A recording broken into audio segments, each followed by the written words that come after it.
Well, welcome everyone. Welcome to the sixth session of Dualities, the Marriage of Opposites. I'm James B. Barbieri, Associate Program Director here at the Power Center and your regular host for this series. As a host, I'm here to help you throughout the call. So any problems, technical or not, feel free to just drop me a message in the chat. Today we are once again honored to be joined by Mark Vernon. It's been 3 sessions, but if you don't know him, Mark is a writer and psychotherapist who presents radio shows and podcasts such as the Sheldrake-Vernon Dialogues with Rupert Sheldrake. The PhD in ancient Greek and philosophy, Mark has authored books such as A Secret History of Christianity, Jesus, the Last Inkling, and the Evolution of Consciousness, which in part explores the work of Owen Barfield, and his latest book, Dante's Divine Comedy, a guide for the spiritual journey. Today, Mark will be discussing Contraries and Human Existence, William Blake and Cleansing the Doors of Perceptions. Before I begin, I'd just like to very briefly go through a couple of guidelines for this call. First of all, if you could please mute your microphone during the session to avoid any background noise, but please do keep your camera on. Throughout the call, please do use the chat. It's a great way to share your ideas you have during this call, but please do have an open dialogue and respect each other's ideas and opinions. If you do find the chat distracting, you can use the press the chat button at the bottom of your screen to hide it. Finally, the session is recorded for archival purposes, and for you all, the recording should be available in about 3 days, so you should all receive the link once ready. And with that, I'll pass it straight over to you, Mark. Welcome. Thank you very much, James. It's lovely to be back again.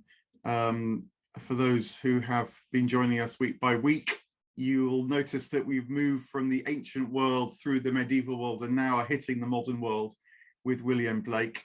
But this is a standalone engagement with this tremendous figure. I live in South London, so I feel like he's my local mystic, and I've been really glad this evening actually to have a chance to spend some time just trying to deepen my sense of what Blake is going on about. He's one of these figures that you can get something almost instantly from by one of his well-known anecdotes or sayings, for example, but he invites us constantly and continually, almost for a lifetime, I think, to engage with what he means more and more by cleansing the doors of perception. And looking at him through this theme of dualities, I found very productive and interesting, and I hope that you do too now as well. We'll have the normal pattern. I'll speak for an hour or so, and then we'll have a break, either for you individually to go and stretch your legs somewhere, or for you to join a breakout room. James will put some breakout rooms up, and if you wish to go and join others to talk, then please click at that point, or else, have a stretch of the legs. It's really good to try and talk with others, I think, at that point, because then we'll come back for the last half hour for questions and thoughts and comments. And with all these figures, but not least Blake, to digest some of what he's saying yourself and risk putting it into your own words is very much part of the process. So I hope that will lead to the last half hour of thoughts and comments. As I mentioned last week, sometimes seemingly simple comments are the best because they help us drive to the heart of the matter. To give you some sense of where we're going to go then over the next hour before we get to that point, I wanted to start by giving us a feel for what Blake meant by dualities, looking at that in 4 ways, really. Then doing a bit more of a push at why they're so important and how they work. And then thirdly, thinking about his notion of dividing, which is another take on dualities, integral to what he called contraries, in fact. But this theme of dividing, which is so big in his work. And then finally coming back to how we might experience this directly in our own lives, in fact. So it's not just enjoyed through his poetry and imagery, but how it connects directly into our own embrace of contraries in life, seeking the divine vision, as Blake called it. So in 4 parts, we'll look, first of all, the feel, then how they work, then the notion of dividing, and then how we might ourselves be able to embrace this approach to life that I think Blake, like Dante, like Plato, is not just doing for his own benefit, but he is, as he said, offering us the end of a golden string, inviting us to wind it into a ball, because he promises it will lead to heaven's gate built in Jerusalem's wall. So let's start that winding and pick up the golden string. And first of all, think about his use of illustrations. And I'm going to share some slides. So hopefully this will be come up now. Hope you can see that. This is one of his poems from the Songs of Innocence and Experience, one of the better known ones, London. And I'm going to read it. And I want you to both hear the words, but also consider the imagery at the same time. Blake uses imagery not just to illustrate, but to resonate, to oscillate, and thereby evoke more in what he's saying. He famously invented this means of producing his work, that he could control both the imagery and the words. So he's very deliberate about this. Anyway, let me read through the poem and then I'll make some comments. I wander through each chartered street near where the chartered Thames does flow, and mark in every face I meet marks of weakness, marks of woe. In every cry of every man, in every infant's cry of fear, in every voice, in every ban, the mind-forged manacles I hear. How the chimney sweepers cry, every blackening church appalls, and the hapless soldier's sigh runs in blood down palace walls. But most through midnight streets I hear how the youthful harlot's curse blasts the newborn infant's tear and blights with plagues the marriage hearse. So what's so striking about this picture of London in words that Blake gives us from his time near the end of the 18th, beginning of the 19th century, when the dark satanic mills were beginning to appear? He didn't see the Industrial Revolution in completely full swing, but nonetheless saw the beginnings of it and realized that it was as much a product of the imagination as it was of industry, hence the mind-forged manacles. But what I hope you are wondering about when you hear really words of despair and bleakness is looking at the illuminations there. You see actually signs of warmth and humanity and help, and even of forgiveness. There's the figure of the old man on crutches being led by the young boy, I guess it is. And then, of course, the figure there of the figure warming himself by the fire halfway down. And whilst there's shadows, there's blues and greens of nature, as well as the chartered streets and chartered Thames that he's talking about in the poem. And I think that this immediately gives us a sense of a key theme for Blake, is that no matter how dark it gets, the light actually is never far away. And if you know how to look, if you can cleanse the doors of perception, you can see it. You can stay in touch with it. So that's one of the big themes of this evening, which I'll try and unpack and say more of, but comes up a lot, even in his early work, like London, from the Songs of Innocence and Experience. Now, the psychology and even philosophy of this is developed in The Marriage of Heaven and Hell, another early work where dualities, contraries, as he called them, are explored, remembering that Blake, is a thinker as much as he's a poet and a creative. He engaged very deeply with the emerging modernist philosophies of his time, particularly as written about by Francis Bacon and John Locke. And his pithy sayings are actually brilliantly thought through summaries, often critiquing the mechanical philosophy as it came to be known. They're not just catchy phrases, they're penetrating analyses, in fact. And here in The Marriage of Heaven and Hell is an early attempt to bring some of those things together. And I just wanted to read a few lines, picking it up about halfway down this page, which you can see, where he writes, without contraries is no progression. Attraction and repulsion, reason and energy, love and hate are necessary to human existence. From these contraries spring what the religious call good and evil. Good is the passive that obeys reason. Evil is the active springing from energy. Good is heaven, evil is hell. And over the page, which I haven't got to show you, he adds, energy is the only life and is from the body, and reason is the bound or outward circumference of energy. Energy is eternal delight. Now, in the earlier part of his work, in the first half of his life, Blake thought a lot about energy, about impulse, about instinct, and he calls it infernal or evil or hellish in order to use another contrary, that of heaven and hell, to make us think again about impulse and energy and the erotic.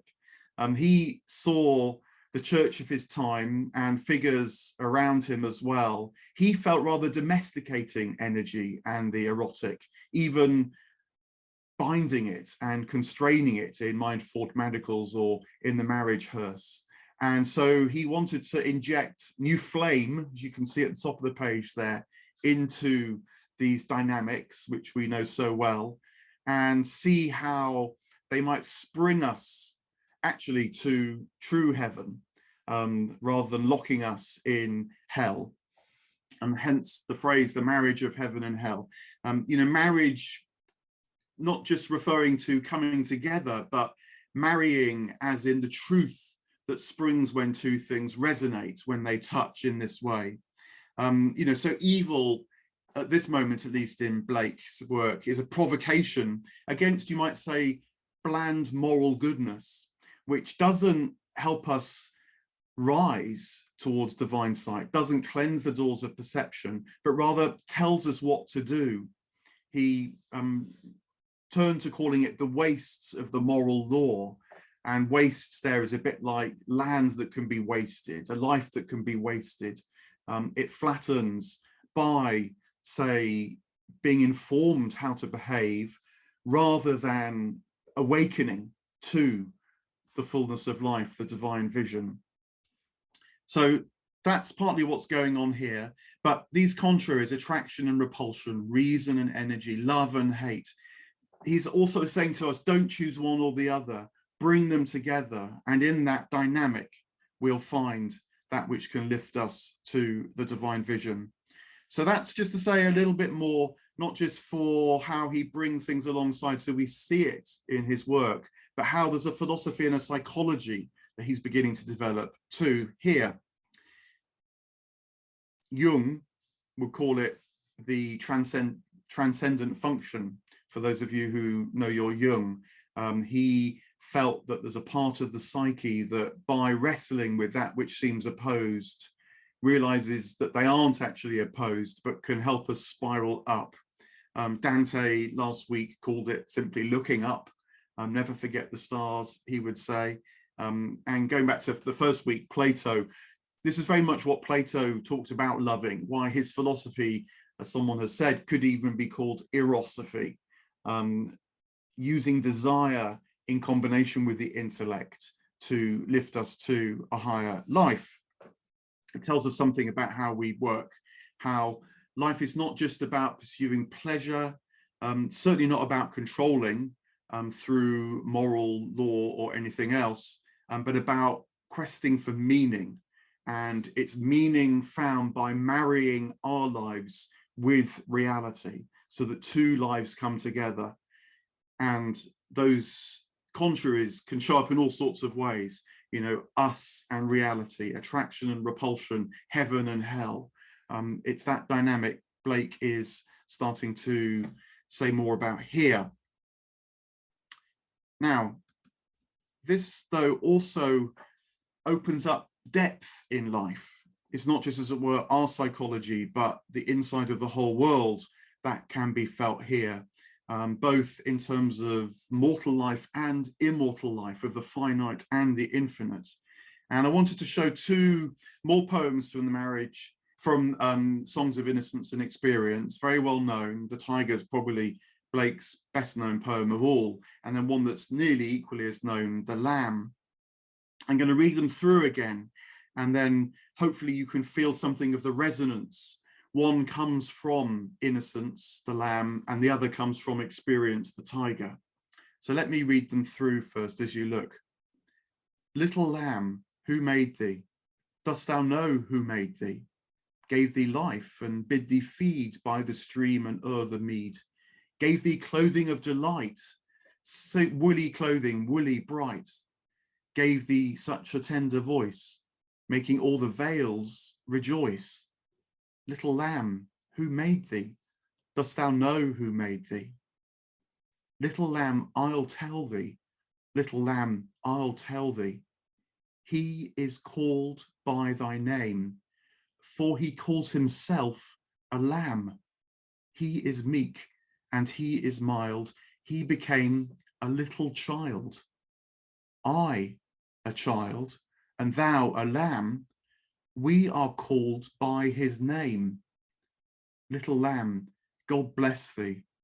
Little lamb, God bless thee. So this is a song of innocence. Innocence here meaning the sense that the world is right for us, that we can lean into it, we can trust it, that we are part of a civilization that can open it up for us. And of course, the reference to the Lamb is a reference to Jesus and Christianity at its best, which Blake wanted to celebrate and revive, as well as critique in the forms that came to him. But you'll notice the deepest kind of spiritual perception here already, that the child, the lamb, and the divine, you and I, the whole of nature, are actually one. We're all called by God's name. And so it's inviting us not just to have a sentimental journey, but to push through to the deepest perception of all things. But turning to the tiger, that is given a twist, but a twist that makes for new energy, new dynamism in this song of experience. I'll read it again. Tiger, tiger, burning bright in the forests of the night, what immortal hand or eye could frame thy fearful symmetry? In what distant deeps or skies burnt the fire of thine eyes? On what wings dare he aspire? What the hand dare seize the fire? And what shoulder and what art could twist the sinews of thy heart? And when thy heart began to beat, what dread hands and what dread feet? What the hammer? What the chain? In what furnace was thy brain? What the anvil? What dread grasp dare its deadly terrors clasp? When the stars threw down their spears and watered heaven with their tears, did he smile his work to see? Did he who made the lamb make thee? Tiger, tiger, burning bright in the forests of the night, what immortal hand or eye dare frame thy fearful symmetry? So we have that incredible line, did he who made the lamb make thee? And saying that somehow the one being of the lamb and the child and you and I is also the one being of the tiger. Experience can teach us about things quite as much as innocence when the two come together. And that which feels difficult or bamboozling, the journey down, as much as the journey up, to remember to remember Dante from last week, amplifies the awareness of experience, cleanses the doors of perception. And so that's another key part, I think, of the contraries in Blake's work. It's not just the sense that life has a psychology that brings these two things together, not just a kind of ascetic experience from the poem that I read first of all, but now too that there's something about the depth of life that brings further perception when we can tolerate all of life, even when it is frightening, fearful, difficult, like the tiger's sinews of its heart, the hammer, the chain, the furnace that produced its brain. A third notion. Now here's a fourth, because I think what's also really valuable to remember with Blake is that,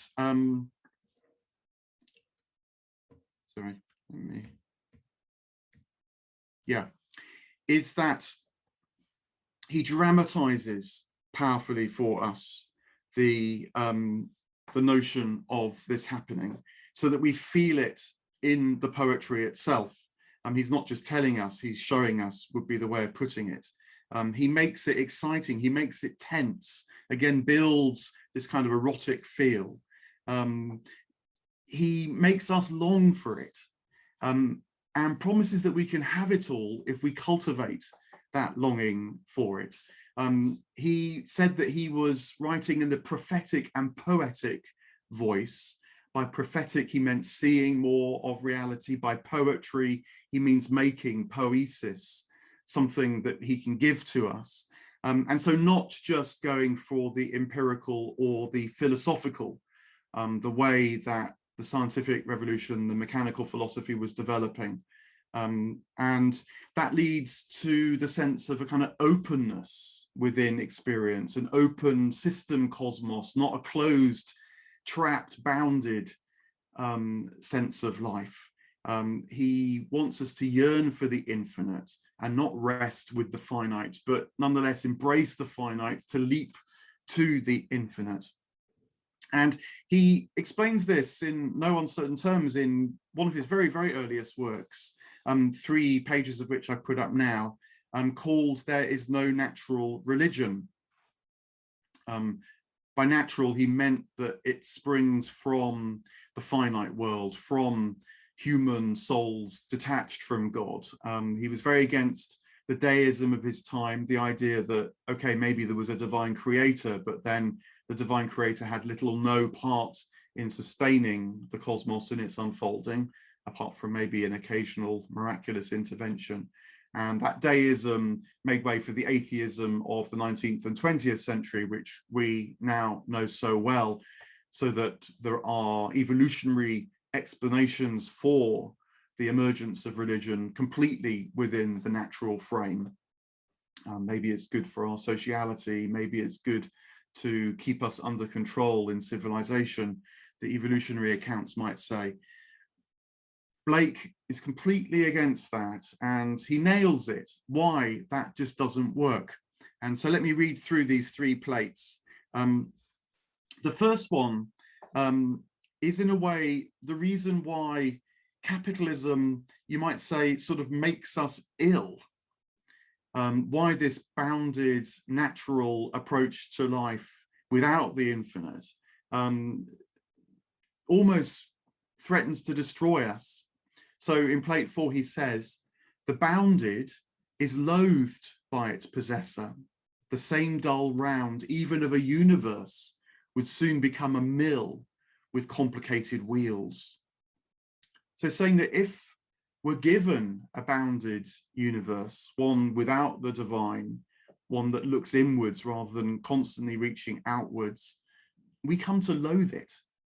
And in that, I think, is the consumption that we see so much today, and it's so easy to get caught up in as well, that it says, you know, have a bit more, grab this, possess that, accumulate, but in small bites, in self-contained products. And we simultaneously want more, but also loathe this possession because it leads to the same dull round. The novelty, the life, the light of things starts to fade. And instead we feel we're caught up in complicated wheels and life becomes like a meal, a hedonic treadmill, as it's sometimes put now. Blake realized this very, very early on, why this way of life would make us ill. And then in plate 5, he explains why a related feature of modern life, the pursuit of growth for growth's sake, is such a terrible mistake. He says, if the many become the same as the few when possessed, more is the cry of a mistaken soul. Less than all cannot satisfy man. So what he's saying here is that in this world where we cry more and aim to possess more and more, many things is the same as few things. You know, the billionaire, as it were, doesn't have any more happiness than the person who's got enough to get by. And the reason is that we're crying more, which is a terrible mistake, because we are human beings who long for it all. And the infinite alone can satisfy us. The divine vision alone can bring us what we seek. And I particularly like Blake for this, because sometimes it's possible to hear people saying that we must limit life. We must not go for more and more in life. We must trim growth, maybe even have a sort of flat kind of economic model of what we could aspire for. And I think Blake realized that that's a terrible mistake, because it's in the human soul to want it all. Capitalism understands that, in fact, but diverts the all to the purely material world, to the bounded. And what Blake is saying, no, is don't give up on this yearning for all, but understand properly how it might work. Cleanse the doors of perception and see the infinite. And then in the third plate, this is his conclusion of his analysis in these other earlier. I hope you can see how they're really penetrating philosophical remarks, not just kind of neat comments. You can reflect on them more and more. But he concludes, he says, if it were not for the poetic or prophetic character, the philosophic and experimental would soon be at the erasure of all things and stand still, unable to do other than repeat the same dull round over again. So he's saying what we need is the poetic and the prophetic, that which makes and looks more deeply, not just the philosophic and experimental. By that he means the purely rational approach to life, the kind of self-contained logic, which assumes that if only it can work itself out, it can work everything out.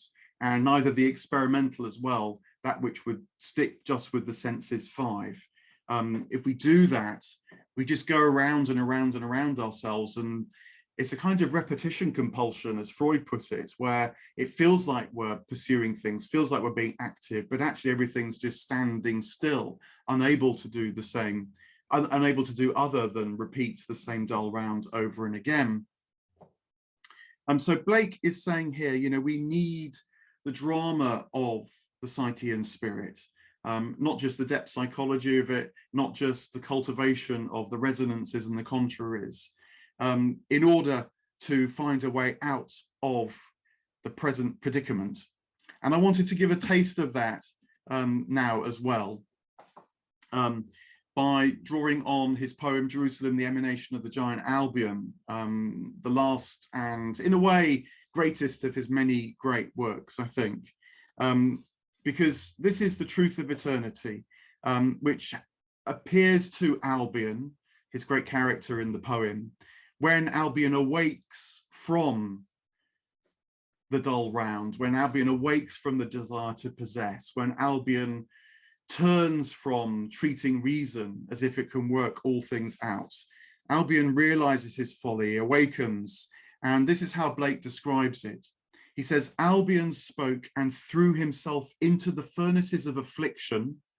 So he throws himself into the world of contraries and opposition, the furnaces of affliction, and all was a vision, all a dream.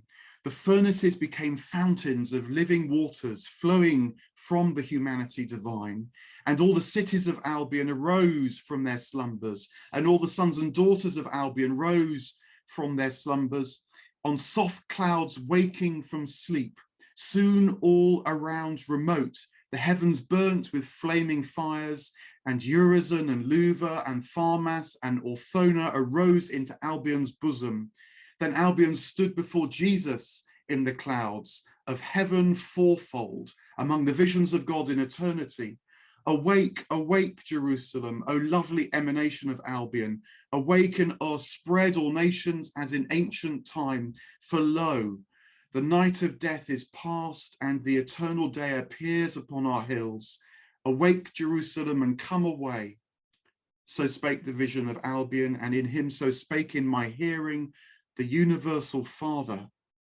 Then Albion stretched his hand into infinitude and took his bow, fourfold the vision, for bright beaming Urizen laid his hand on the south and took a breathing bow of carved gold. Luva, his hand stretched to the east and bore a silver bow, bright shining. Tharmas westward, a bow of brass, pure flaming, richly wrought. Orthona northward, in thick storms, a bow of iron, terrible thundering. Now, there's a lot going on in that, and there's a lot of names, some no doubt familiar, some feeling strange. This is what Blake invites you into more and more, having given you the quick summary. But it's about always pursuing this energy for transformation and cleansed perception and awakening and reaching out north, south, east and west, reaching through all the faculties we have. You know, Tharmas is like instinct, Luva is like emotion, Orthona is like imagination. Reason's there as well, Urizen reason is there as well, but it's in the service of these other dynamics now, and so reaches for the infinite. So that's kind of like part one, a sense for contraries, opposition in Blake, how it can bind us down when we lose them, how it can awaken us and lift us up when we find them. So I wanted to say now in part two a kind of little more about this dynamic and how it works. Now here is an early printing of a very famous remark Blake makes in his notebook, really, called A Vision of the Last Judgment now, often. And it recalls Blake having a conversation with an imagined interlocutor as Blake looks at the sun. I'll read it out and then make some remarks on it. He says, I assert for myself that I do not behold the outward creation, and that to me it is a hindrance and not action. What, it will be questioned, when the sun rises, do you not see a round disk of fire, somewhat like a guinea? Oh, no, no. I see an innumerable company of the heavenly host crying, holy, holy, holy is the Lord God Almighty. I question not my corporeal eye any more than I would question a window concerning a sight. I look through it and not with it. So Blake here is giving us a first explanation, at least, of how he looks through to the infinite and cleanses the doors of perception, and how he seeks, you might say, the inner, not just the outer appearance. It's an active way of looking at the world, bringing the empirical into dialogue, marrying with the imaginative, and so seeing more of reality. So in the first sentence there, he kind of explains something of this active looking, when he says, I assert for myself that I do not behold the outward creation, so this would be appearances, just the empirical, just the rational. And that, to me, is a hindrance. If you did just that, it would hold you back. It's not actually an action. It's not engaging all you are with all that you see, and so really seeing everything more fully. So that's the first comment. And then he explains what he sees when he does this. So his interlocutor says, what? When the sun rises, do you not see a round disk of fire somewhat like a guinea? That's the outward creation, that's the empirical manifestation, beautiful as it is. But Blake says, no, no, if you engage with this active participation, bringing all that you see with the mind's eye, as well as all that you see with the physical eye, you see an innumerable company of the heavenly host crying, holy, holy, holy is the Lord God Almighty. And then he adds this further gloss, explaining the mistake of mere empiricism, which incidentally not even the scientist really follows, because there are no useful facts without interpretation. There are no observation without the theory that can illuminate the observation. And Blake says that we all do this, really. We don't just look with the corporeal eye, the physical eye, any more than we just look at the window when we look at something outside our house. We're always already looking with our imagination. The difference is that he doesn't question the corporeal eye any more than he will question a window concerning a sight. And by question there, I think he means sort of stay with it. He says, no, I look through my corporeal eyes, not with my corporeal eyes. It's the coming together of the imaginative vision of the poetic and the prophetic that enables us to see the world. We're always already doing it, I think, in Blake. The scientist as much as the artist, the materialist as much as the spirit-filled pursuer and quester of life. The question is, are you only bringing the materialist or the mechanical imagination to bear upon what you see? Or are you bringing the more that Blake says is available to us as well? It's a theory of how we see, if you like, not just a kind of mystical vision as to what we can see. So I've just cut the slides for a minute. He's saying, you know, don't just look, but bring yourself to the act of looking. We as individuals are part of the same cosmos as what we're observing, and we're not actually objective, disconnected onlookers, although that is the kind of scientific ideal, strangely. We are part and parcel, already participating with what we are engaging with. You know, the artist does this when they create. They engage with their materials as much as what they're looking, and have patience with themselves to make their work. And the mystic, of course, does the same when they contemplate. They're as much interested in what's going on in their inner life and understanding that to experience what's going on in the inner life of the world around them, as well as coming closer to the divine inner life.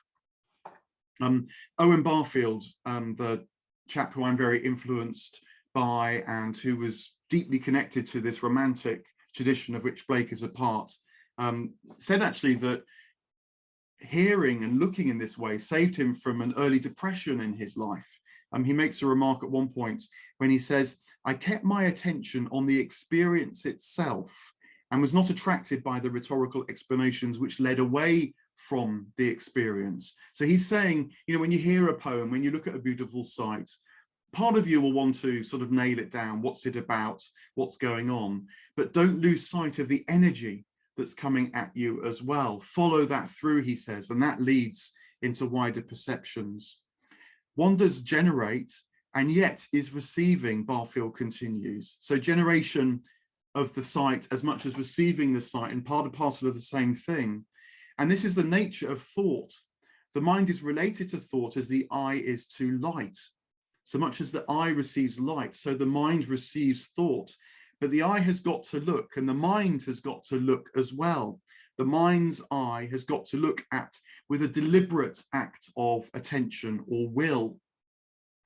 Active imagination would be Jung's expression. When it does that, it's really merging in the object, the individual nature of thought. That is what we're doing. We're participating. We're not just making abstract observations as the empirical philosophy would tell us.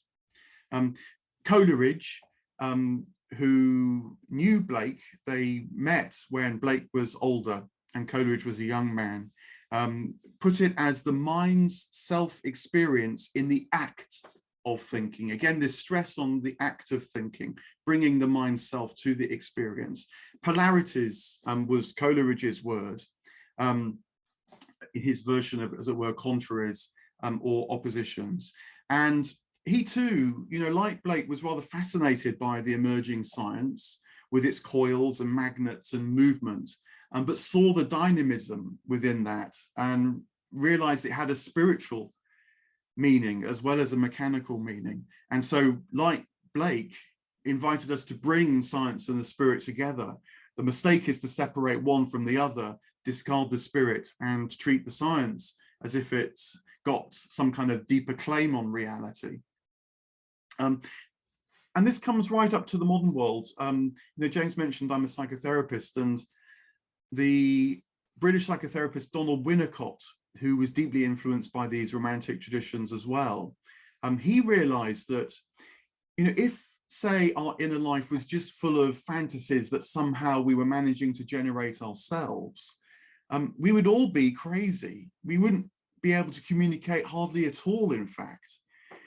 Now, what Winnicott added was there's no doubt that we generate fantasies and they can be mistaken, but at least enough, we project them out onto reality, they meet reality, and reality speaks back to us through what can then be called imagination proper.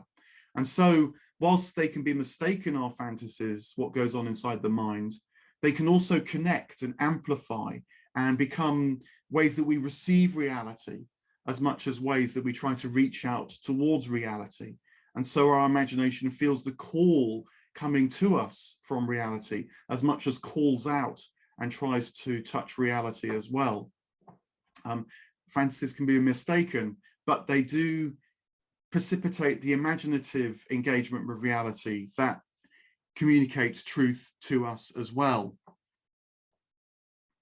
Now, Blake was onto this in his own way and realized that something else needs to be added to this activity then, which particularly in his later work, he called forgiveness. And I think you can put it like this, that if we're these constantly fantasizing creatures, yearning for more, for all, not just for more, for all, we're going to make mistakes. We're going to get it wrong. We're engaging the erotic, the desiring here, and sometimes that can misfire. Maybe very often that can misfire. And so Blake knew that we need a constant activity of forgiveness, as well as a constant activity of reaching out and desiring. We do project into the world, would be the more psychoanalytic way of putting it. And not only can that make mistakes about ourselves and others, but it can become a kind of addictive habit that produces its own energy in a way, but it can easily become a kind of false energy of, hate or accusation. It can spiral down into weaponized accusations of immorality and an opponent, or damaging small enclosed worlds where we gather with those who think the same way as us, but fail to see that there's more than just what our seeming friends are telling us we can enjoy. So it can become dangerous, this business of projecting. It can become tribal, this way of living within fantasies. To use the phrase from the gospel, we're very inclined to see the speck in our neighbour's eye and ignore the plank in our own. And so Blake realised, as he puts it, that forgiveness is the only gospel he believes. It's the good news that we require in order to cultivate divine perception along with the imagination, to discern what we're seeing and identify with reality, not just with our fantasies. The measure here, I think, is liberty. When we are on the right track, we feel our soul, our heart expanding into the life that's around us, so that in a way our own limited lives becomes less and less important to us, because it becomes increasingly the receiver of the wider life, which of course is where it came from to start with, which always was its wellspring. And Blake calls this self-annihilation, which is a dramatic way of putting it. I don't think he meant it in a masochistic way, but what he does mean is that when we're engaged in this imagination, combined with forgiveness, we know we're getting it right because there's an expansiveness that comes as well. And we become, in a way, less and less concerned with ourselves and more concerned with the life that we can enjoy around us. Now, there's a rather lovely detail, which I'm going to show you now in another slide, that captures this moment. There, I hope you can see that now. This is from the title page of Jerusalem, the Emanation of the Giant Albion, which I was quoting from earlier. And I just wanted you to look right at the top there, which shows the crescent moon, and I think it's the morning star Venus. And there's the Greek there, monos hoiesis. And Blake was a speaker, reader of Greek, a self-educated chap. And he throws in these little teasing clues for us as to what he's on about, quite often in his plates. And if you knew your New Testament like Blake knew his, you would realize that this phrase, monos hoiesis, appears in two contexts in the Gospels. In the Synoptic Gospels, in Matthew, Mark, and Luke, it appears when Jesus is transfigured before Peter, James, and John. And the Gospel says that when Peter, James, and John were alone with Jesus, he was transfigured before them, the monos hoiesis there. So transformation is being signaled by this phrase appearing on the title page. And it's coupled with the other way that it's used, which is in John's Gospel. And here the phrase monos hoiesis appears when Jesus is left with the woman caught in adultery. Those who accused her in John's Gospel have left because Jesus said, the one without sin can cast the first stone. And they realized that that was their judgment. And so it says that she was left alone with Jesus, monos hoiesis. And of course, she's there alone with Jesus in this situation to receive forgiveness.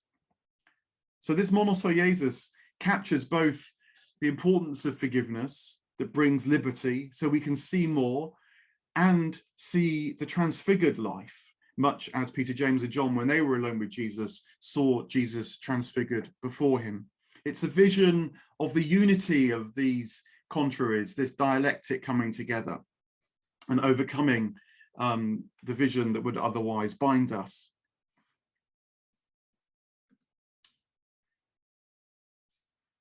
Here's another phrase where Blake explains what the vision can bring. This is from quite a complicated page in the poem, so I've highlighted the bits I'm going to read now. I wanted to keep sort of trying to read phrases of Blake because it is in this dynamic that you at least stir up the yearning for what he's talking about, and maybe, you know, helps to develop the sense of what he's talking about as well. So I'm using them almost like invocations as I speak, I hope. This is a vision of unity when the awakening has happened, when the forgiveness and the transfiguration are working together. And Blake writes, at the clangor of the arrows of intellect, the innumerable chariots of the Almighty appeared in heaven, and Bacon and Newton and Locke, the philosophic and empirical characters, and Milton and Shakespeare and Chaucer, the poetic and prophetic, they've come together now. A sun of blood-red wrath surrounding heaven on all sides around, glorious, incomprehensible by mortal man, and such chariot was sexual threefold, and every man stood fourfold. Each four faces had, one to the west, one to the east, one to the south, one to the north. The horses fourfold and the dim chaos brightened, beneath, above, around, eyes as the peacock. The peacock's tail there, I guess, being invoked with eyes that can look in all direction. And it continues, a bit more over the page, where Blake writes, all human forms identified, even tree, metal, earth and stone. So this is the human sight, being able to see the life identified even in tree, metal, earth and stone. All human forms identified, living, going forth and returning wearied into the planetary lives of years, months, days and hours, reposing and then awakening into his bosom in the life of immortality. So there's the sense here of mortal life, wearied into the planetary lives of years, months, days and hours, nonetheless still containing the possibility of awakening into the bosom of the life of immortality. So how do we relate to these dualities and these contraries? Again, let's return to this question and use another bit of Blake's developed mythology to try to understand this.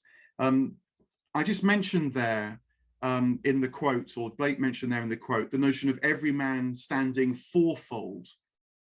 And if you know any Blake, you might well know of a famous summary of his about this awakening perception, where he writes to his friend Thomas Butts in a letter. He says, now a fourfold vision see, and a fourfold vision is given to me. 'Tis fourfold in my supreme delight, and threefold in soft Beulah's light, and twofold always may God us keep from single vision and Newton's sleep. So what he's intimating there is almost like a kind of spectrum of single, twofold, threefold and fourfold vision that we can enjoy.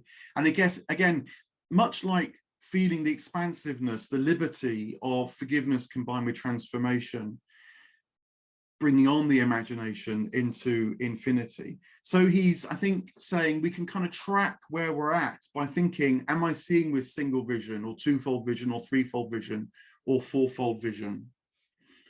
So look, here's perhaps Blake's most famous image, the Ancient of Days, sometimes celebrated even by religious people as if it's a divine vision, but it's not in Blake, actually. It's divine vision trapped and closed. You can see this figure that evokes a kind of patriarchal divine figure with dead eyes, actually, if you look, and holding this compass, which tries to possess, to pin down, to narrow, to measure. This is Ulro vision. This is probably the god Urizen, who doesn't even know that behind the clouds is the sun of divine light. So this is science isolated from the arts rather than in resonance with the arts. This is reason lost in a world devoid of imagination. It's Ulro, single vision, Newton's sleep, as he famously puts it. But it can stir, it can awaken and produce twofold vision. And this is a vision where there's a sense of life's dynamism. He called it generation. In a way, it's kind of natural life, as we would put it now, biological life, that wants more, but sees it mostly in terms of, say, growth or reproduction. Here's Loss in the middle of this image here. Loss is the hero of Blake's works, who tries to manufacture that which is divine, tries to keep building Golgonooza more and more with his hammer and with his compass there in his furnaces. There's the buildings there behind Loss, but has to contend with the veil of Vala there to his right, who would take away the divine vision, even with all the efforts. And you can see there a figure carrying off the sun to the left as well. So generation's got something right, but builds that which, whilst constantly rising, constantly falls as well. It needs kind of a constant renewal. And so isn't the fullest vision that Blake can see. But, you know, it's perhaps a familiar mindset to us all when we're trying to, as it were, you know, like keep life going by mending, by building, by accumulating. We sort of need to do it, but it doesn't deliver the full satisfaction. It's the more call, not the all. But it too isn't all bad. Remember, there's always light in the darkness for Blake. And here is threefold vision, which he called Beulah. The word comes from an Old Testament word. My land shall be called Beulah, Yahweh says in the Hebrew Bible. And Beulah is a lovely place. It's a place where not just generation is known for its own sake, but love and soulfulness. And moony nights, as Blake often puts it, is known. The moon, representing a lovely reflection of the divine light. Here is one of Blake's images, actually from Dante's Divine Comedy. This is right at the top of Mount Purgatory on their last night before they enter the paradise, where Virgil and Dante are with Statius sleeping the last night. It's one of the most beautiful moments, I think, actually in the Divine Comedy, where suffering is over for Dante and there's the light to get ready for. And Beulah is very much like that. It's the moment where we're held, where we love, where we rest, where we trust life. We know of the things of the soul. But Blake also says, don't rest there, much as Dante has still got the whole of the paradise to go. Beulah is not everything. And if you do rest there, it will actually disintegrate back into generation, back into Ulro. Because what we can hope for, he says, is fourfold vision, is eternity. Now, this is image of his, I think sometimes called the Angel of Revelation. And what you can see there in the bottom is the little figure writing, and maybe even Blake himself, receiving this extraordinary burst of light from this ginormous figure that he's looking on. And the horses and the figures there are riding through the heavens and looking up towards the light. This is the vision of it all. This is the vision of eternity, which Blake promises, and which we celebrated with Bacon, Newton and Locke appearing with Milton, Chaucer and Shakespeare, and with the full seeing through the eyes, not with the eyes, with resonating between innocence and experience. And so realizing that even the fearful tiger has something to tell us about the life of the Lamb and the life of ourselves, which is the one life.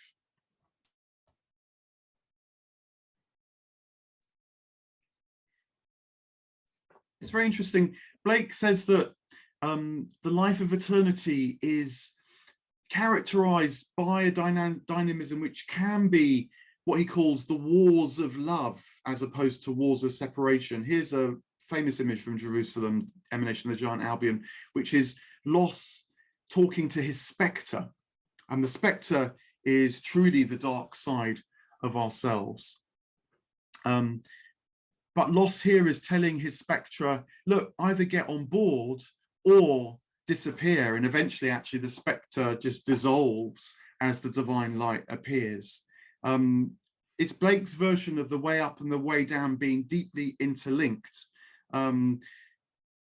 Nothing can separate us from the love of God, you might say, which means that we can look with confidence even into the night. Eternal death is held by eternal life, Blake describes at the end of the poem as well. And that is very much part of the life of eternity. It's not a cutting off. That would be a negation of part of life. It's always a bringing together for Blake when the light of eternity is known and is experienced.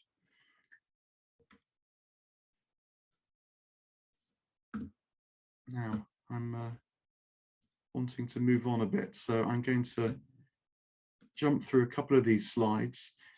These were other excerpts from Jerusalem, the Emanation of the Giant Albion, showing in his own words what this can bring about. So we're sort of returning to evocations of the eternal vision again. Let me read some of this because it is so wonderful.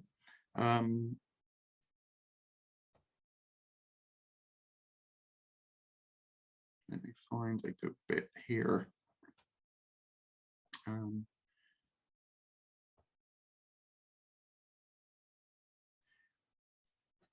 The thing that, just to sort of come by this again and think particularly about the figure of Jesus a little more. Jesus is a figure for particularly Blake's later work. In his earlier work, and in the middle part of his life, actually, Jesus almost disappears, but comes back in his later work. And Jesus, for him, is the living presence of the imagination. In traditional Christian theology, Jesus is the incarnation of the Logos meaning the word that makes, the principle or tendency, allure that is both creative and returning to the divine always. And so Jesus, when we know Jesus, Blake might say, is when we know the imagination, when we feel that either within ourselves or in dialogue with others or in our making, in our looking, we feel not just the life of what we're engaged with, but we feel the life behind that life, which sustains it, being itself. I think I must have mentioned in earlier talks. And so Jesus is this presence. And so here at the top here, which shows the unity of Albion and his emanation, Jerusalem, coming back together again, and so rising towards the heavens. Blake writes, then Jesus appeared. This is what it is for Jesus to appear, standing by Albion as the good shepherd, by the lost sheep that he hath found. And Albion knew that it was the Lord, the universal human. You can turn to reading more about this. If you want to look it up in Jerusalem, the emanation of the giant Albion, it's plate 96 there, as you can perhaps just see. Jesus implied, fear not, Albion, and takes him more and more into eternity. So this is why I think that this is how Blake understands the crucifix and the role of the crucifixion in Christianity. Here again, in this illustration, at first, maybe it seems like a familiar figure of Christ dying on the cross.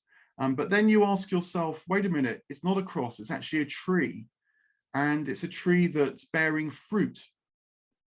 And then Jesus has died, his eyes are closed, and yet in that very moment of death, there seems to be like a sunburst, a blaze of light that emerges in this moment as well. And here we have the figure standing before Christ, emanating the cruciform shape. I guess this might be Blake, this might be Albion, this could be us. And so it's saying that in this eternal vision, the cruciform can be embraced because all things come together and bear the fruit of life. Jesus is the imagination and has shown us the way of the imagination as well. Forgiveness, transformation, coming together in the ultimate dualities or contraries of life and death. There's another brilliant way that Blake summarizes this in a wonderful verse, sometimes called eternity, because in his notebook he wrote eternity above it. I think this is referring to the eternal vision, of fourfold vision. But in this quatrain, he summarizes the dynamic when he says, he who binds to himself a joy does the winged life destroy, but he who kisses the joy as it flies lives in eternity's sunrise. This is the overcoming of the impulse to hold joy, to bind it to us, as if that somehow can help us to grip life and stay with life. No, Blake is saying that destroys winged life, which doesn't stop for us. But when we can learn to kiss the joy as it flies, and so fly with it, then we can live in eternity's sunrise. I think sunrise here being the constant emergence of new and more life and light.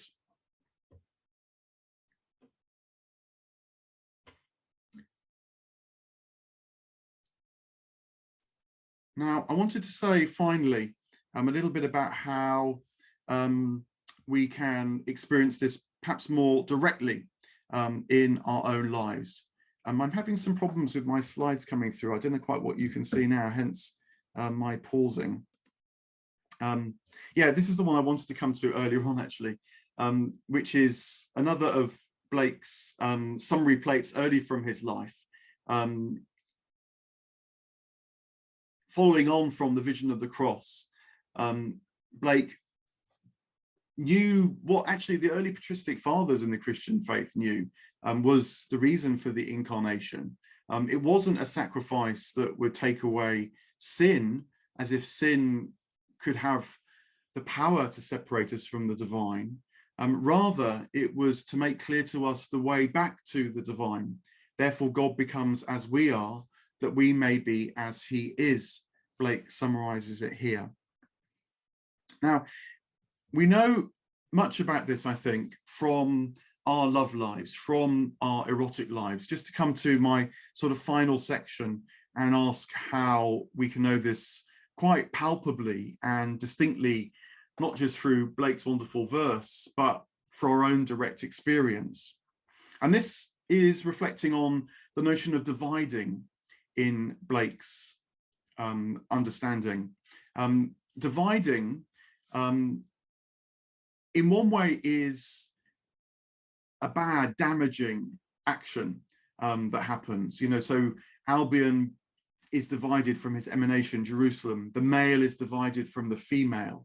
The divine is divided from the rational, from the empirical. Reason separates out from the imagination.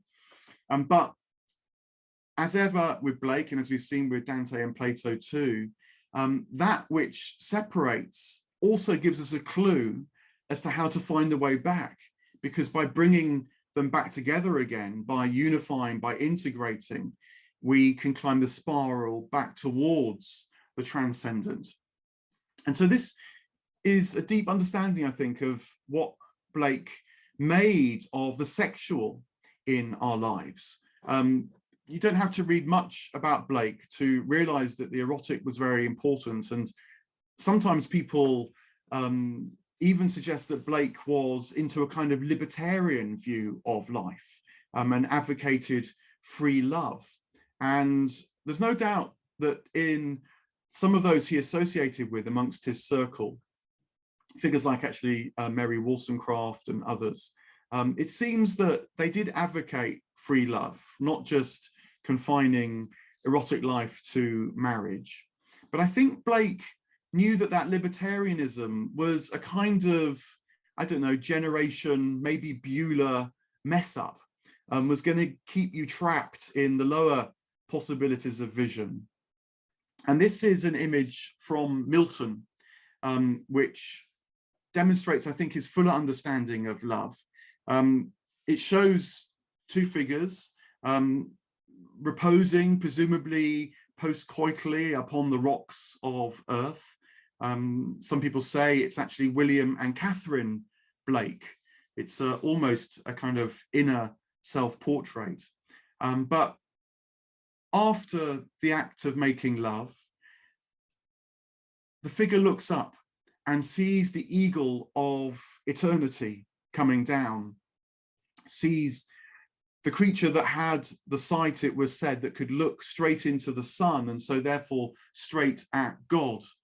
And I think what Blake's telling us in this image is that the erotic is a memory of how things can be brought together, and the tremendous thrill of falling in love, and even the fantasy of libertarian free love, can speak to us of unified life once again. But it still plays with this dividing. It's still trapped in the separation of male and female. It really drives on the energy of extra pleasure seeking rather than the divine energy that is satisfied because it participates in the infinite, in its all.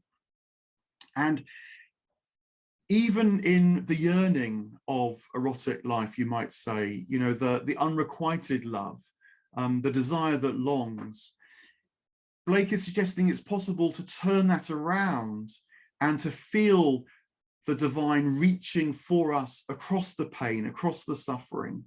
In a funny sort of way, the more the agony of longing, the greater we're experiencing the reach of divine light. The eagle is swooping down towards us, even as we feel the yearning. And I think that that says something important about how, we might know this in the intimacies of our own lives. When you think across the course of your love life, which was no doubt really important for Blake, these contraries are not just intimately and powerfully felt in our own psychology, but given an indication as how they can expand and so help us return to the divine vision. I think it's what William discovered with Catherine. There is a story that William asked Catherine one day whether he might really embrace the gospel of free love and find another lover. And it's said that Catherine cried, and William replied, "No, I understand now that even in this moment of suffering, that's the divine vision reaching out towards us." And so knew something of fourfold vision, not being stuck in generation and in Beulah, lovely as they might be. So look, let me come to some kind of conclusion, wrap things up before we have breakout room discussion or break ourselves, and then come back for questions in the last half hour or so.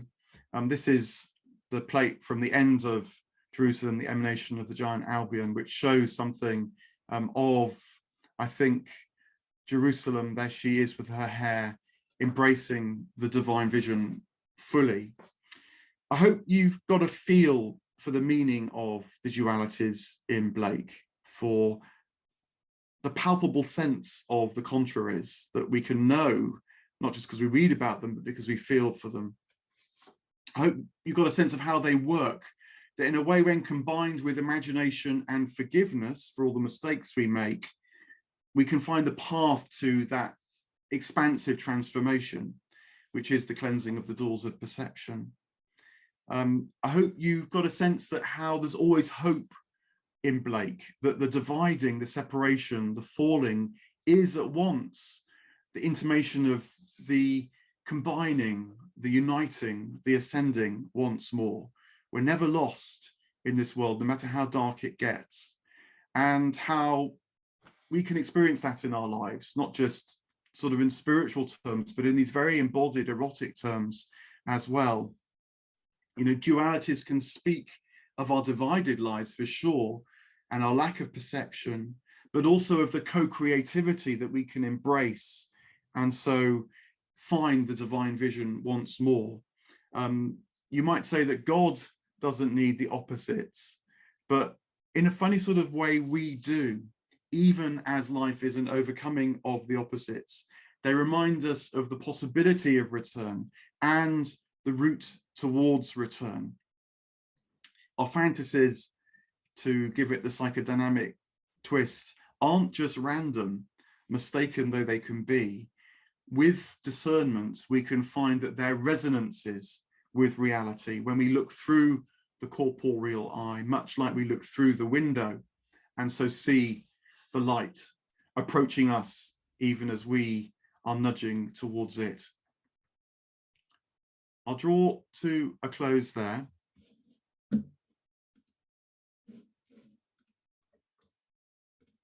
My apologies that I got slightly lost with my technology halfway through. My reason and empirical corporeal life became uncoupled from my efforts to reach towards the divine vision, but we got there in the end. Have a break now. Stretch the legs. If you're lucky to be in a part of the world where the sun's still shining, then have a look at that. If not, refreshment. But you might want to stay, and James is going to offer you a breakout room now to join and have 15 minutes or so to digest what I've been trying to say. Really would be helpful actually for me if you found some of your own words to express these things, or wanted to bring something else in of what William Blake has to say, and come back in the last half hour with some questions or thoughts and comments, because hopefully then we'll be able to unpack these things that little bit further and make them that little bit more real for us. But James, now I'll hand over to you for the breakout rooms, and we'll gather again at 1:30 the hour, as we've done in previous weeks, to have a full half hour for questions and thoughts and comments.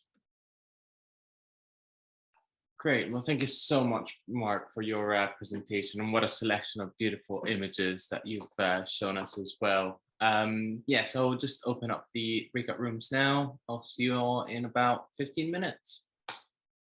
I hope everyone had a good discussion in your breakout rooms. We will now open it up for Q&A. I'll hand it over back to you, Mark. Great, thank you, James. So like before, if you wanted to put your hand up, then that helps me identify questions or thoughts, comments, or I'll keep an eye on the chat now as well, and please feel free to make remarks in that way as well, and I'll try and read them out and keep a check. So at the moment, I'm not seeing anyone with a hand up or a wave. Ah, very good, we're getting going. Excellent. Yeah, do remember that the seemingly naive questions can often be the most useful. Excellent, great. Well, look, I think it orders the questions as well. So, David, can you kick us off then with the first question? Sure, sure. Hello, thank you so much, Mark, and thank you for the organizers. I truly enjoyed your presentation. I just wanted to say that you finished by saying that God might not be interested in the opposites.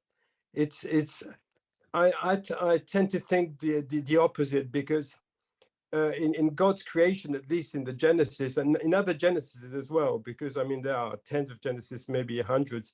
I haven't studied them all, but the need to put things into opposites, it's kind of God's obligation, sort of quote unquote, for his creation to come about.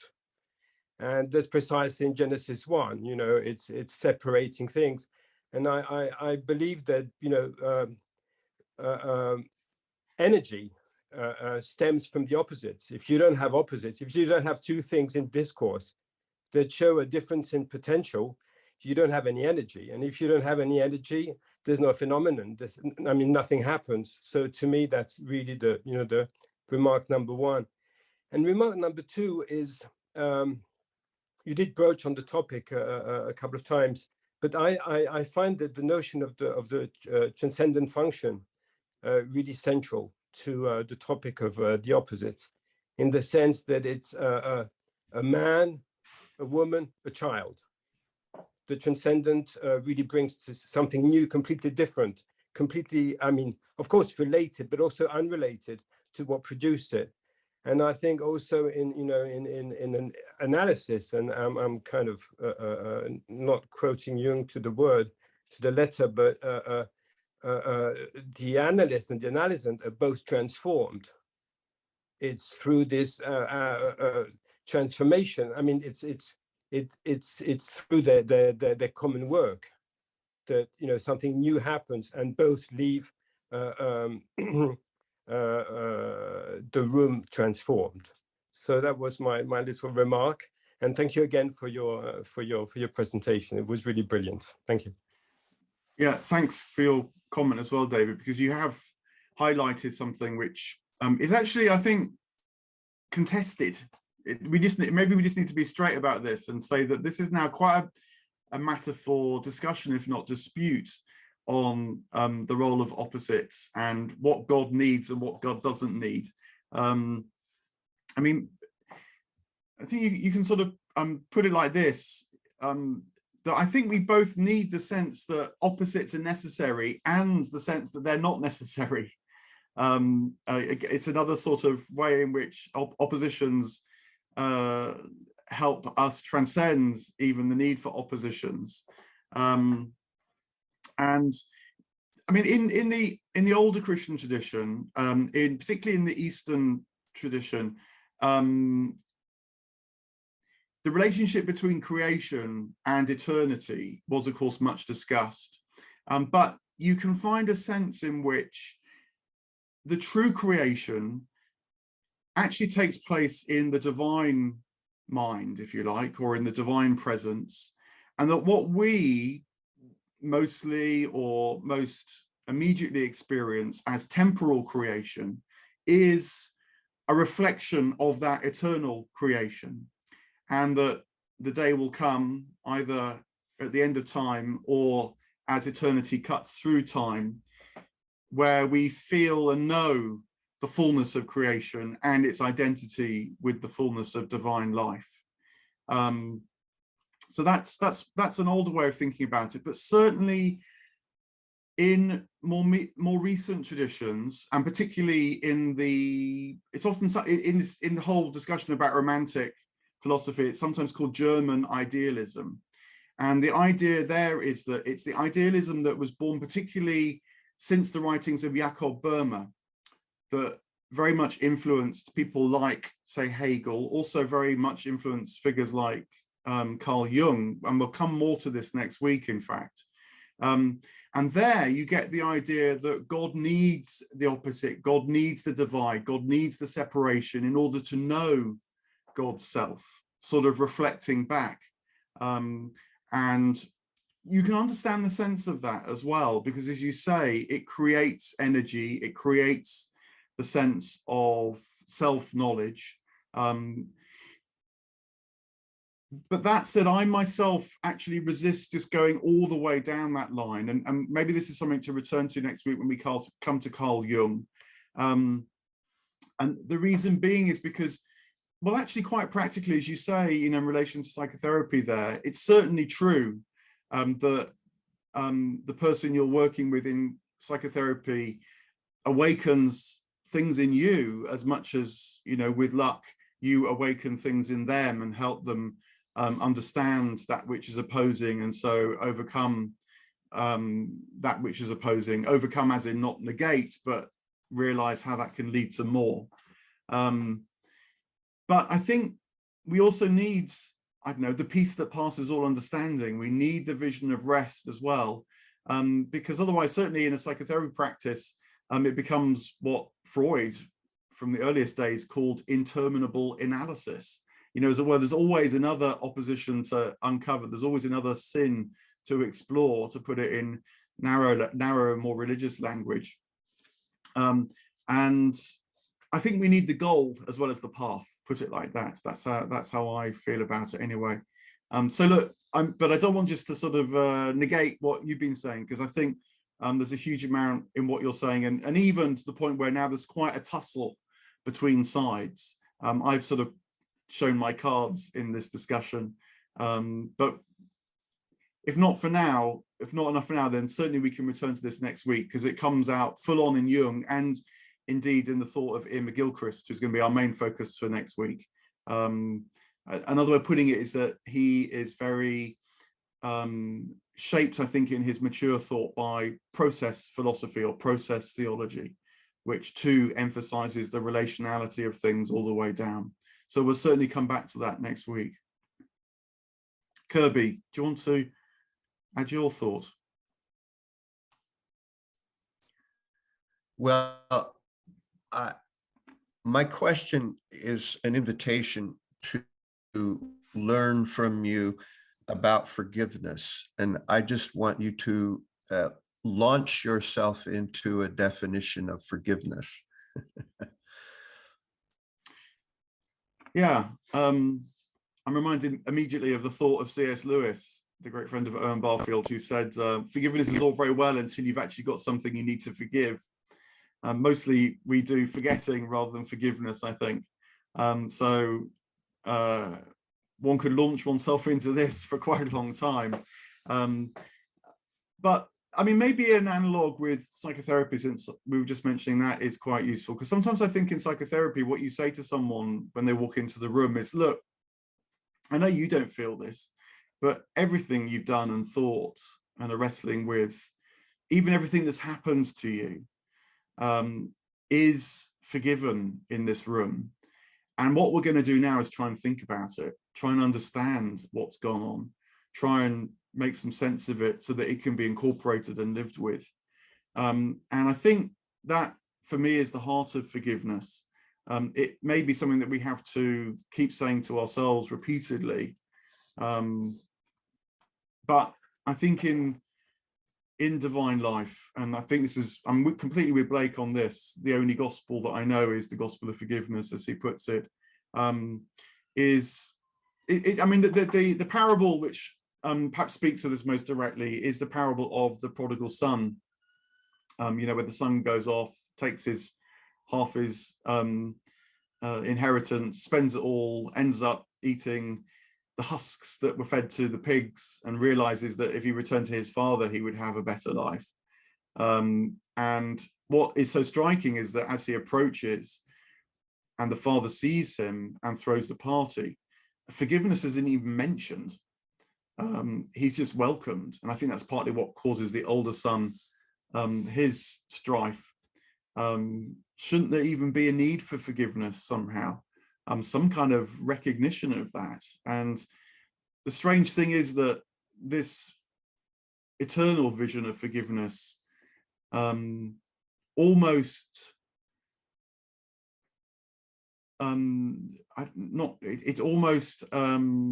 forgets about the forgiveness that is nonetheless absolutely crucial for eternity to be embraced, put it like that.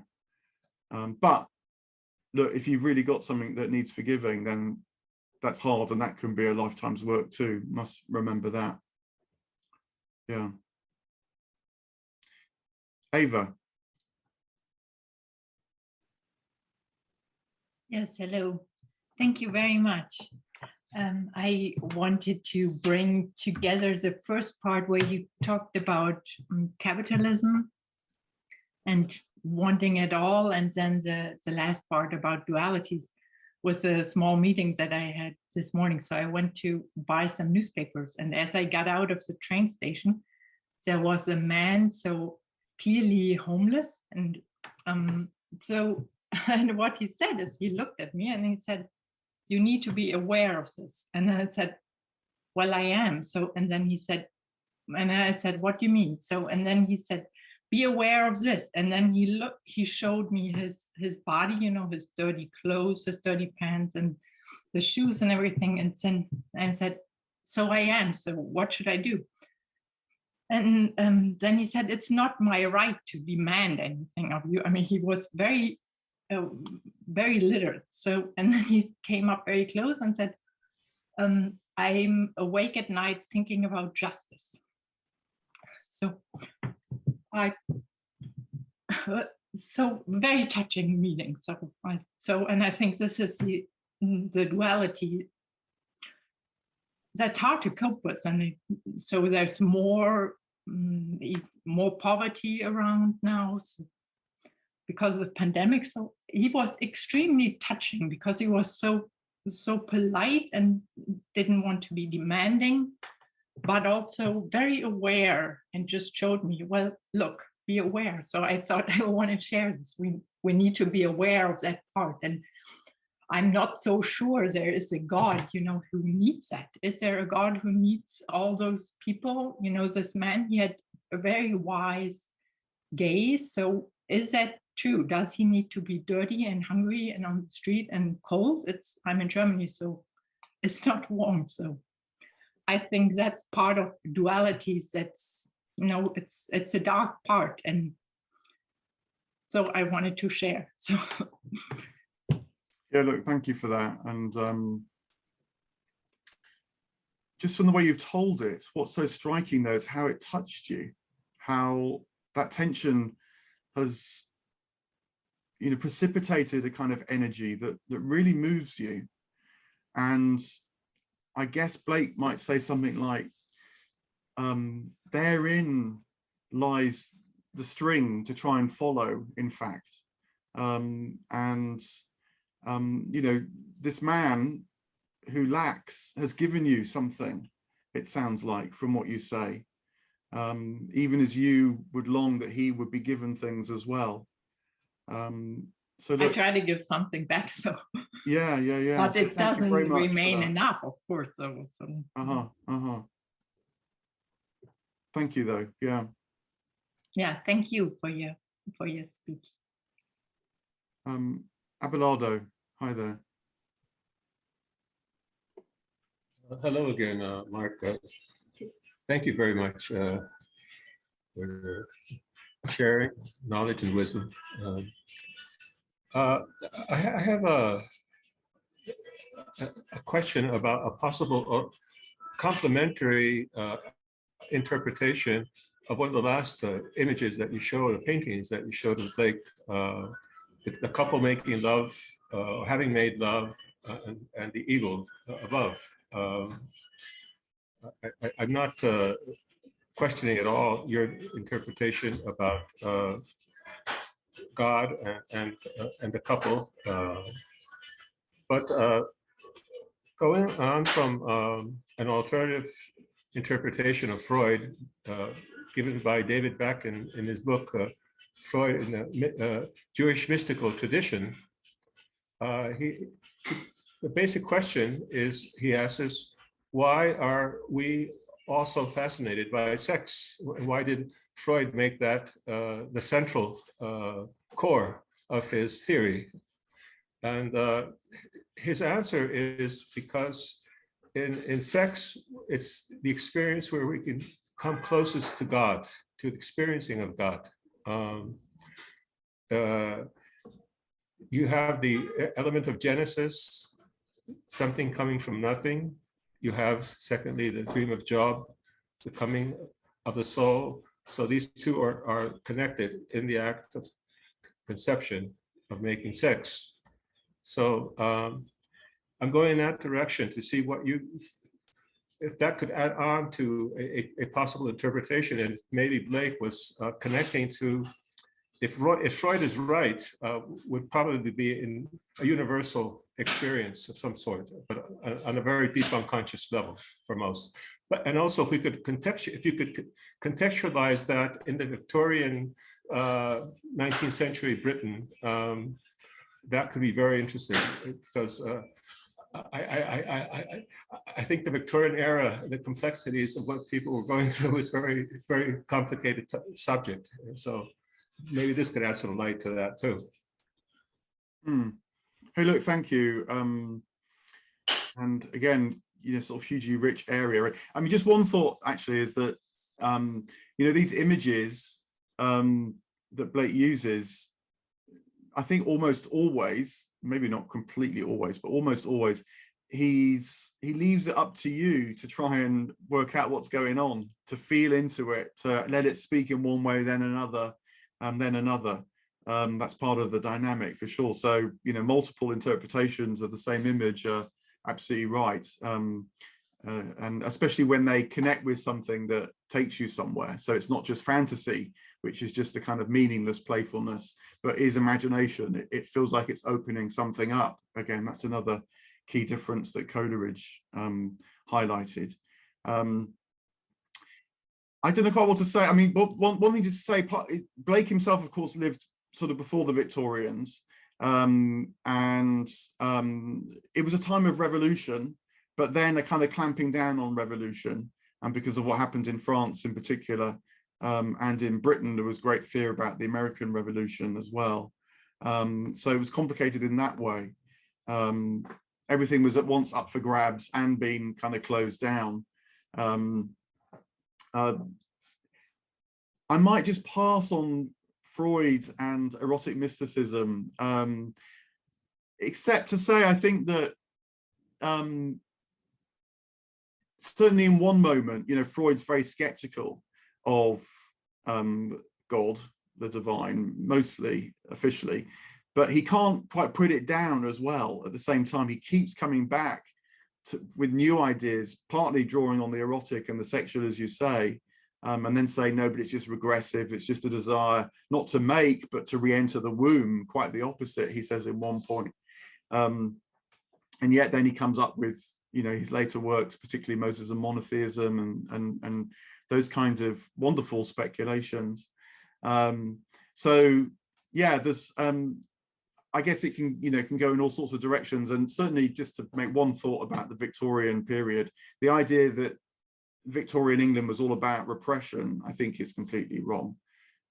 It's sort of our Puritanism projected back onto them as much as anything else, if for no other reason. And as you say, Freud certainly is a Victorian and organized the whole of his understanding of the psyche at least in certain phases of his thought, around sex and so on. So yeah, there was a kind of explosion of sexual interest as much as anything else going on then as well.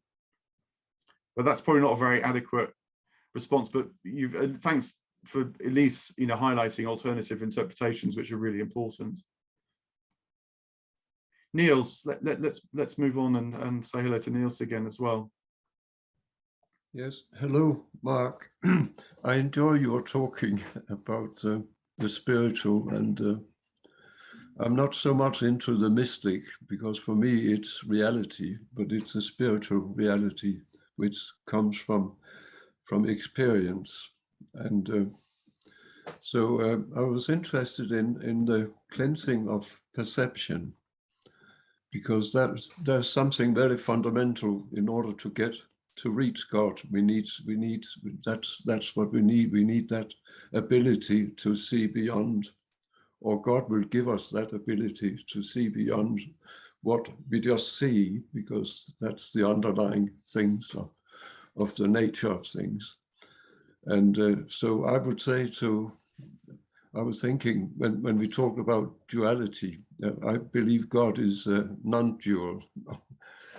God himself, because his mind is non-dual, and I believe it actually, I could kind of demonstrate that in a way, but there's not time for that. But I think it relates to what Bohm and what Basil are thinking of in terms of the potential. So God works out the potential, and that directs everything in his world towards whatever goal that part of the world needs. So I would like to hear your the cleansing. I had a personal experience about 40 years ago. It wasn't a near death, but it was similar.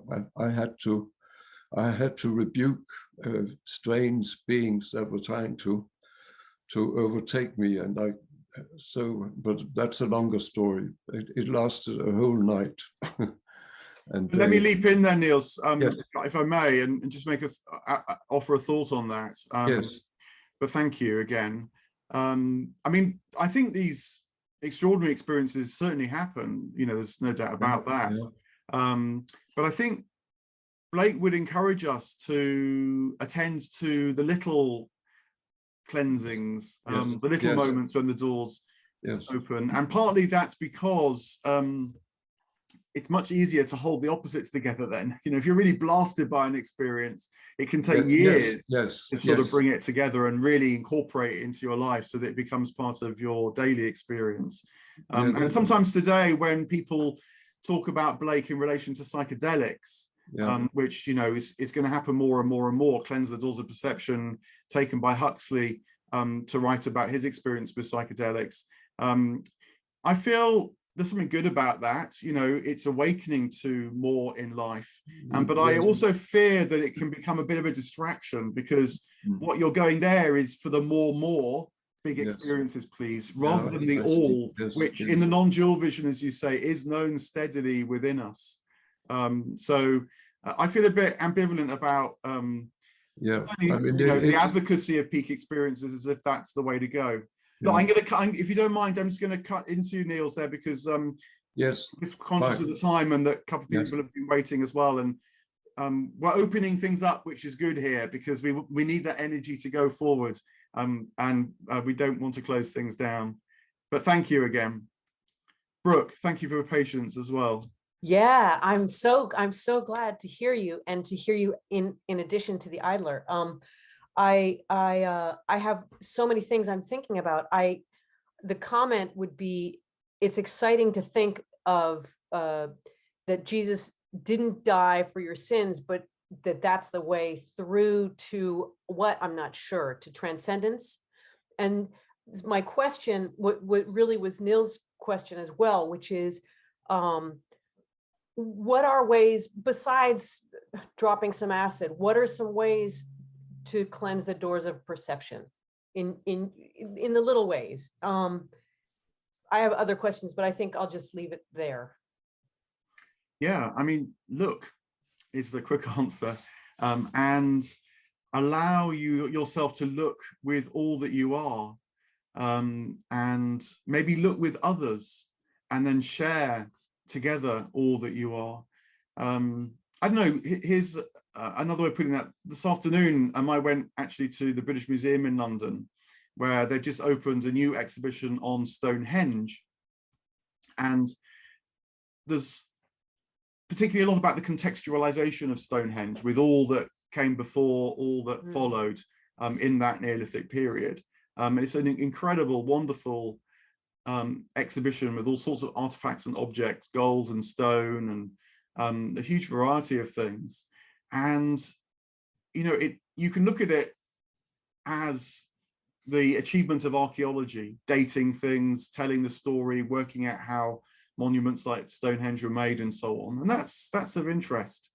But what it really opened in my mind was the invitation to kind of imaginatively engage with what those people knew and what we might have lost, what we might tell in different ways.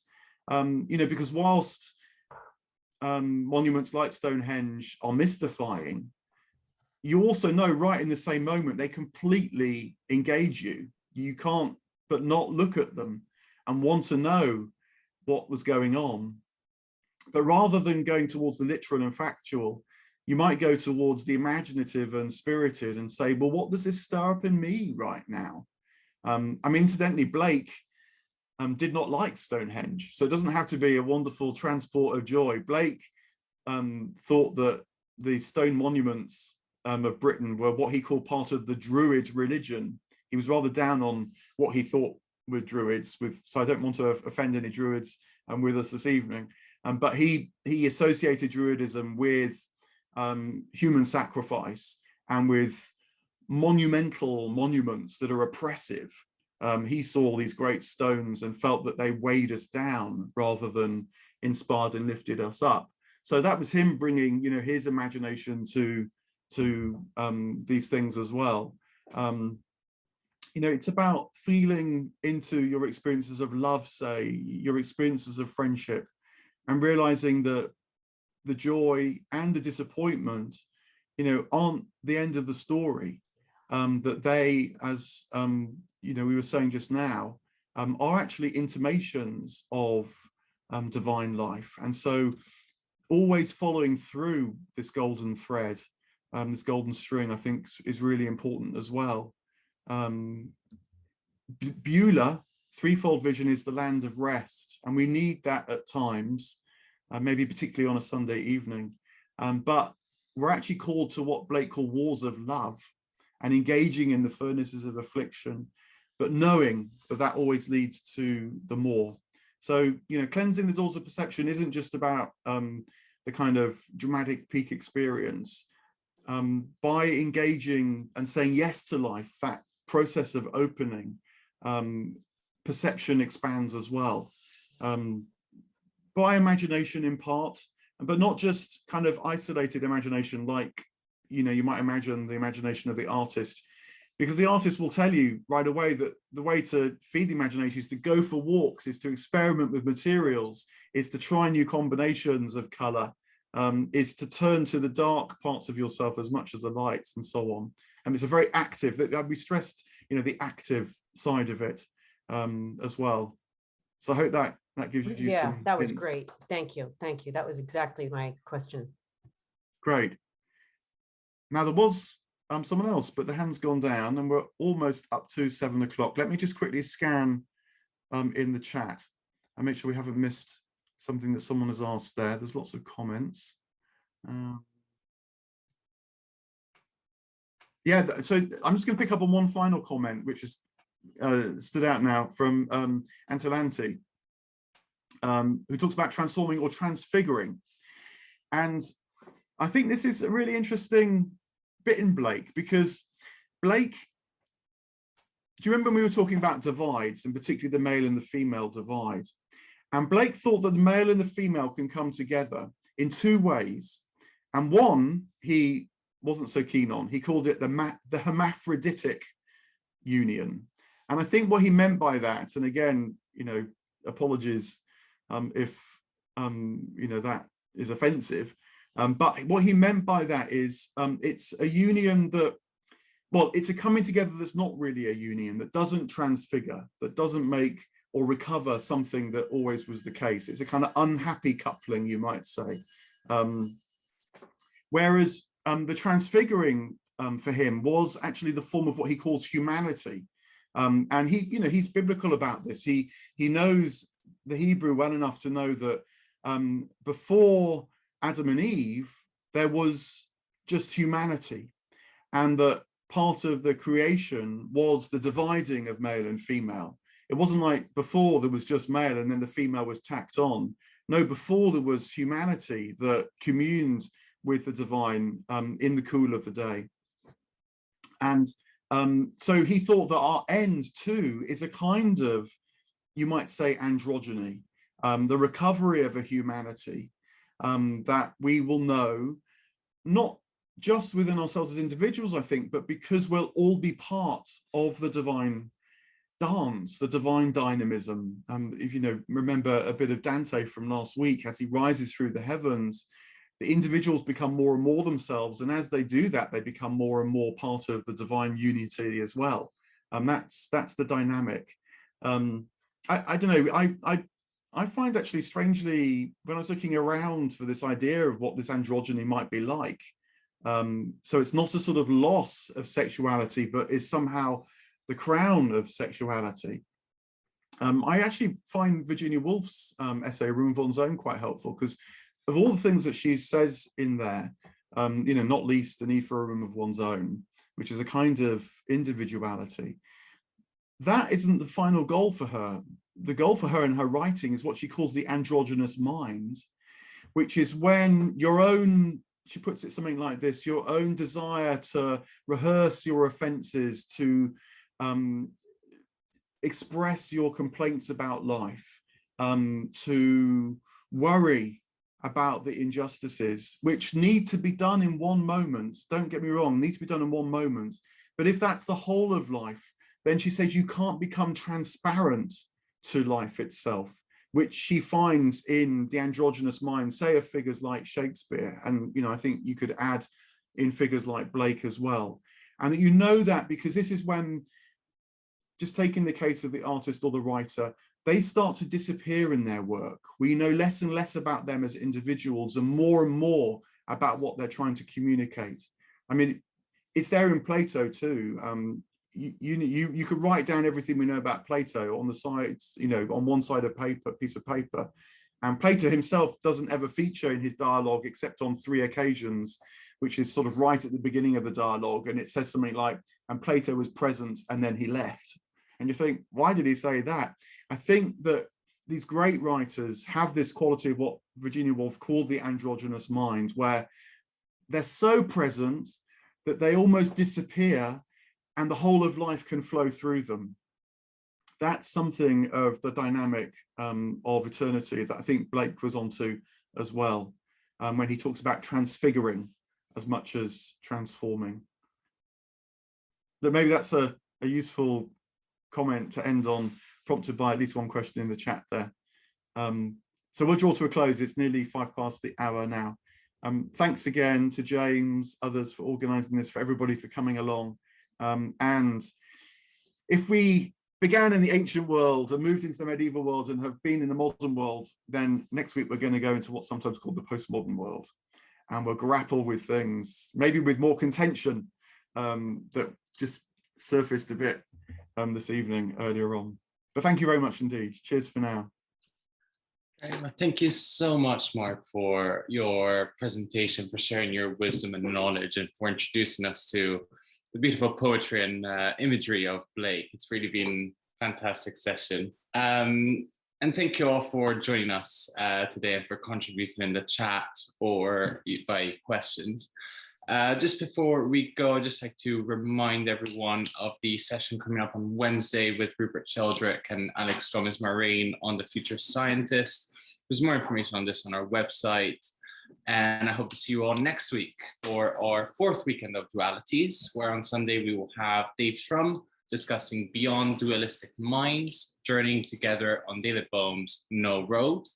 And on Sunday, we will have Mark's last session of the series entitled The Master and the Emissary, Dualities in the Philosophy of Ian McGilchrist.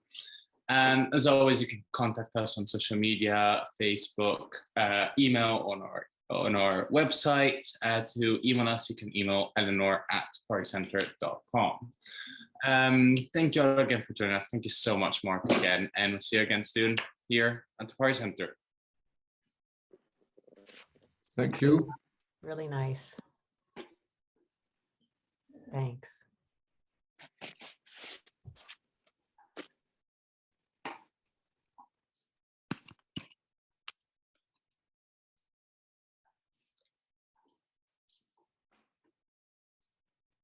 Bye, everyone.